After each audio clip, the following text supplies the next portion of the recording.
Well, welcome, everybody. This is John Palmer, Dr. Speak Selling. This is Raging Verbalist number 210. Hard to believe, but we're already into 2024, and welcome to 2024. If it's your first time, welcome. If you've been here before, thanks a lot. Hit that like button, hit that subscribe if you want to be annoyed, hit that notification. We're available on YouTube and also on Facebook with Position to Win Book Group. Position to Win Book Group. All right, and with me, as always, is the ever lovely Sandra. And Sandra, how are you doing? Hello, I am good. And how about yourself? How is your new year? New Year kicking off hectic, but we've got some great activity going on and some good stuff is going to happen. I feel like 24 going to be a great year. So we'll talk about that, right? So that's what we're Yes. talking about today. Yeah, well, we were talking about how to commit to making this new year count. So, with that, what do you mean by making this new year count? I think that most people don't take their life seriously enough. I mean, I know that they take issues serious or they get upset about it, they get emotional, but what you want to do is you kind of want to make a commitment. And I figured this out uh, probably 20 years ago, which is what I call you want to make a commitment to making this year your best year ever. It doesn't matter what happened last year. If it was your best year ever last year, great. But committing to making it your best year ever and really making it count. Very easy for us to fall into the busy kind of category and not really getting the things done that we want to get done. And I've coached so many people and they would say, well, John, in the future, I'll get something done. Well, it's now. So you've got to really think about committing yourself and saying, all right, we're going to make it my best year ever. So that's what I mean by that. And what are the top resolutions that pop up every new year? Well, especially with folks that we're talking about is that you got to make more sales, got to make more money. Maybe this is the time that you're going to hit a financial goal. You're going to go out and do that, and that's a pretty common one. People are going to lose weight. They're going to get better shape and improve their diet. But by the way, if you go and sign up for a gym membership right now or a health club membership, it's shown that within 3 months, like they're down to like half of those people never come back again. They go in the witness protection program. So people have that in their mindset.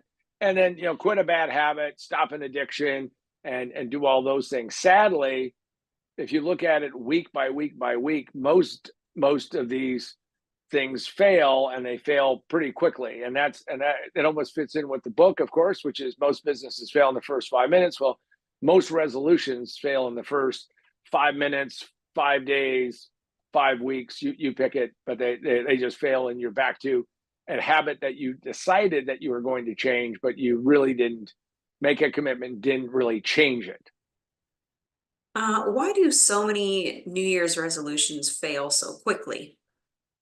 I think it's because life intercedes and things happen, and what you thought you're going to be these ironclad, resolute, I'm gonna make it through, I've got that right energy, I'm gonna, and I'm determined. I got that determination.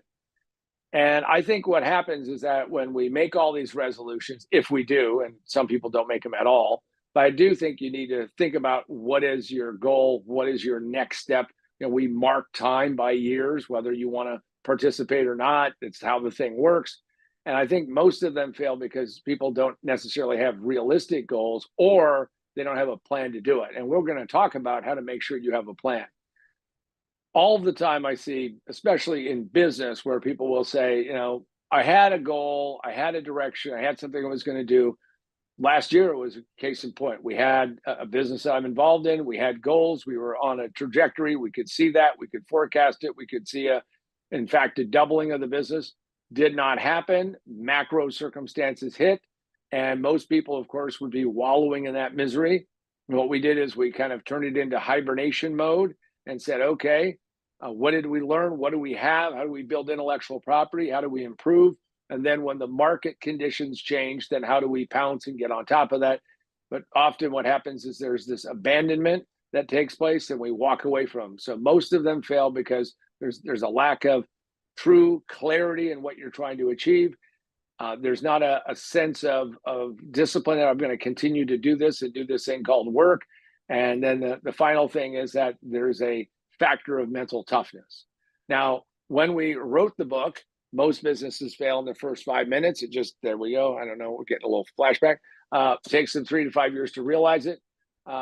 I'm absolutely serious. In those 300 seconds, which is, 5 times 6 is 30, 300 seconds, most people just make decisions that they're going to live to regret. Now, I hate to put it to you that bluntly. Same thing happens when you are sitting there thinking about what resolutions you're going to make or what things you're going to set. And if you want to, you can pick up the book at Barnes & Noble, Amazon, Books A Million. You can both pick it up physically. You can also get it electronically from Kindle, Barnes & Noble Nook, and Apple iBooks. Also, you can get it from the website positiontowinbook.com, positiontowinbook.com. And of course, as always, we have the very important Raging Verbalist mug, limited edition. That means I only have so many left. Doesn't mean we won't make the new 24 version, but these are going to be maybe collector's items at some point in time. The point of it is that you can go check it out, get a lot of goodies there that you can learn from, and most importantly is that maybe you'll hit those goals and those resolutions that so many others miss. And have you ever made a New Year's resolution and had it stick? And if yes, what is it? So every year I sit down and think about the things that I want to accomplish, things that I want to do, and build out what that list looks like. And I would say that an example of that is that I used to be a serious smoker. And what I mean by that is I've met people who smoked, a little bit here and there. I'm talking about cigarettes and tobacco products. And I decided that I really needed to quit.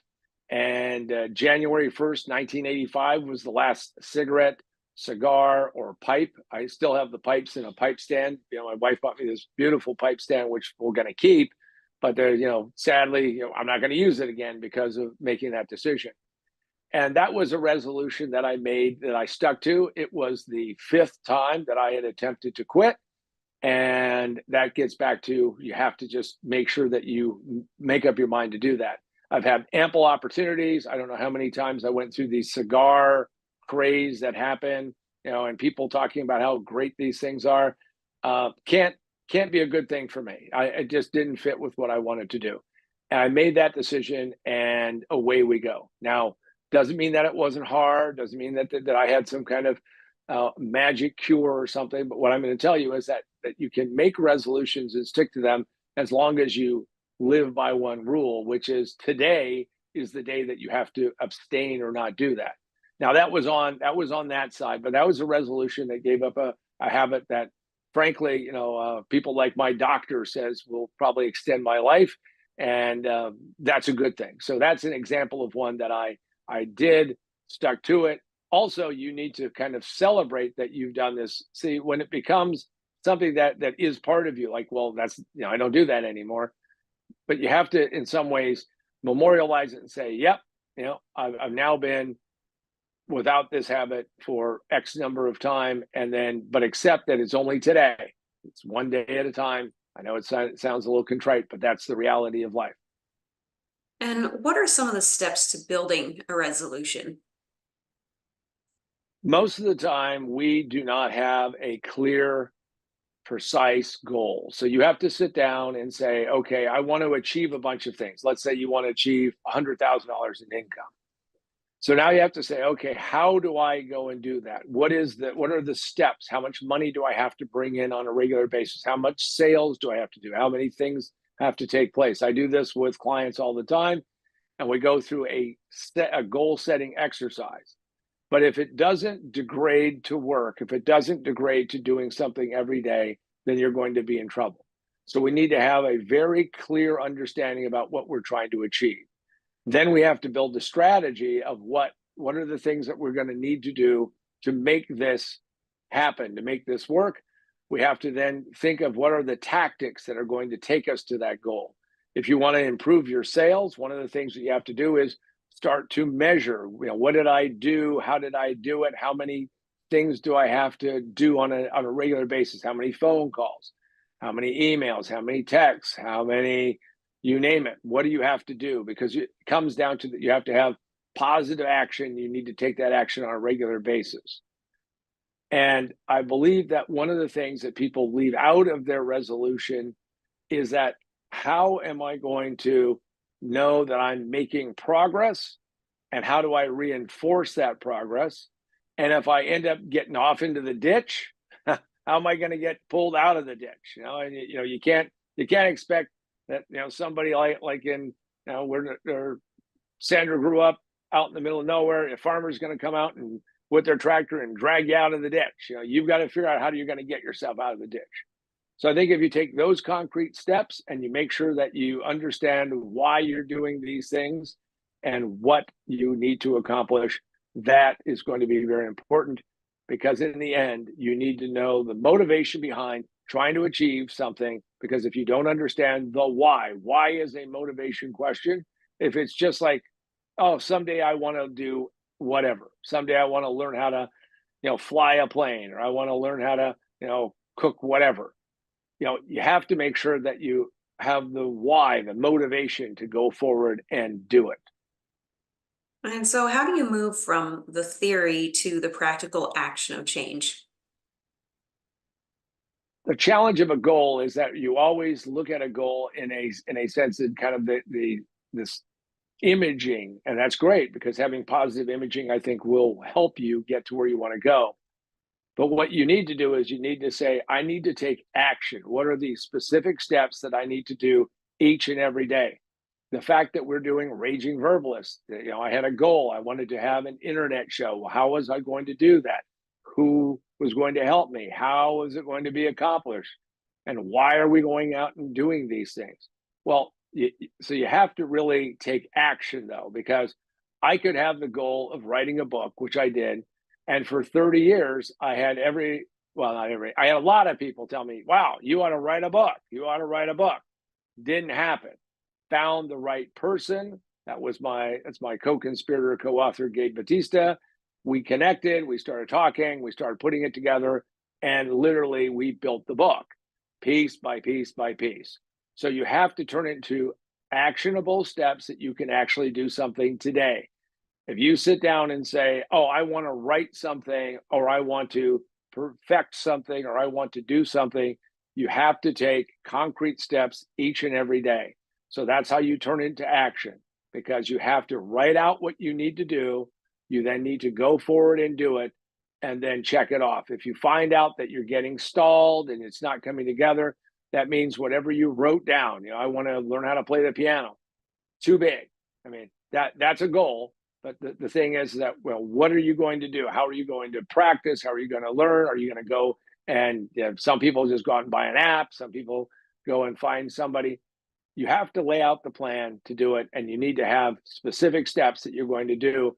And then you need to start working in that direction. And if you do that, then in all likelihood, those resolutions, those goals will come into better focus and a higher likelihood of success and going out and doing those things. If you don't, you'll end up like the vast majority of people who within 5 minutes, 5 days, 5 weeks, 5 months, whatever it's going to be, where that has long faded and they go, well, I'm demoralized. Because see, every time you quit on one of these things, I'm not saying that you don't consciously say, I'm not going to do it because I don't want to do it. But if you just kind of let it wither away and die, then that means that you are building up a negative callus inside of your head, which will prevent you from getting to where you want to go. Do those steps, and I think that you will become more successful and hit those resolutions and goals that you really want to do. And with that, I want to thank all of you for joining us. And for myself, John Paul Mendoza, Dr. Speed Selling, and the ever lovely Sandra, welcome to 2024. We wish you great success in achieving your goals, your resolutions, and more importantly, obtaining those dreams that have always eluded you, because they are possible. You can do amazing things, but you just need to know exactly, precisely what you want to do and put in the effort and work to do that. And until next time, we'll see you on the next Raging Verbalist.